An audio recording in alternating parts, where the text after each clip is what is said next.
Dia a Dia com o Evangelho está de volta, trazendo luz para as nossas existências, estudando hoje o item A Parábola do Semeador, do capítulo 17. Naquele mesmo dia, Jesus, tendo saído de casa, sentou-se perto do mar e se reuniu ao seu redor uma grande multidão de povo. Por isso, ele subiu num barco, onde se sentou, todo o povo estando na margem.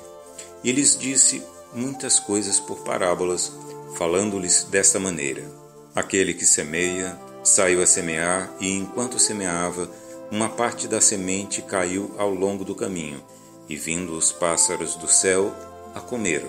Outra caiu nos lugares pedregosos, onde não havia muita terra, e logo nasceu, porque a terra onde estava não tinha profundidade.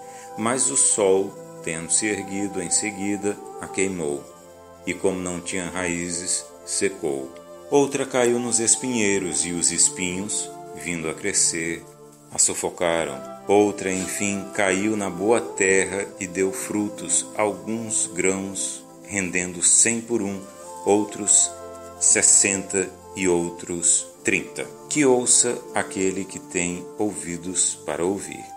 São Mateus, capítulo 13, versículos de 1 a 9. Escutai, pois, vós outros, a parábola do semeador. Todo aquele que escuta a palavra do reino e não lhe dá atenção, o espírito maligno vem e arrebata o que havia sido semeado em seu coração. É aquele que recebeu a semente ao longo do caminho. Aquele que recebeu a semente no meio das pedras é o que escuta a palavra e que a recebe na hora, mesmo com alegria, mas ele não tem em si raízes e não está senão por um tempo. E quando sobrevêm os obstáculos e as perseguições por causa da palavra, a toma logo como um objeto de escândalo e de queda. Aquele que recebe a semente entre os espinhos é o que ouve a palavra, mas em seguida os cuidados deste mundo e a ilusão das riquezas sufocam em si essa palavra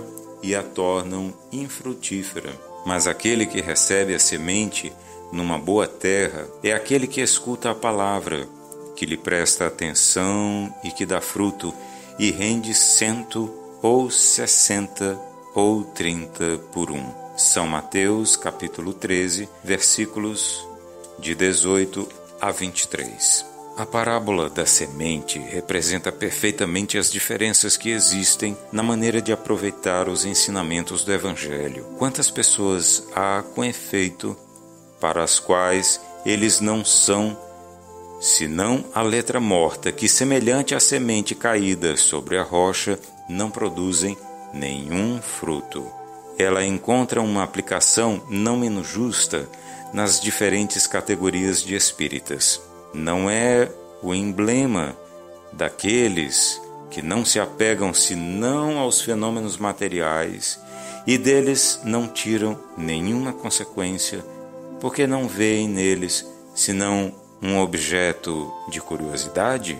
Daqueles que não procuram senão o brilho das comunicações dos espíritos e não se interessam por elas, senão quando satisfazem a sua imaginação, mas que depois de as terem ouvido são tão frios e indiferentes quanto antes, que acham os conselhos muito bons e os admiram, mas deles fazem aplicação nos outros e não a si mesmos?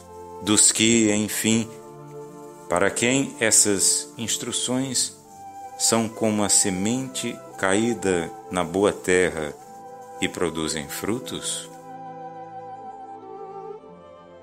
A parábola das sementes é talvez um dos ensinamentos mais complexos deixados pelo Mestre Jesus. Simples em palavras, profundo em ensinamentos. Isso porque ela consegue se adaptar às mais variadas situações e sempre faz com que nós consigamos se identificar com uma daquelas sementes, ora perdido em meio aos espinhos, ora ameaçado pelos problemas do mundo, ora sem raízes profundas. Felizmente, Jesus também nos mostrou e nos ensinou que é possível ser uma das sementes que frutificam. Basta para isso que nós consigamos transformar suas palavras em verdadeiras ações. Basta fazer com que os ensinamentos do Evangelho adentrem em nossos corações.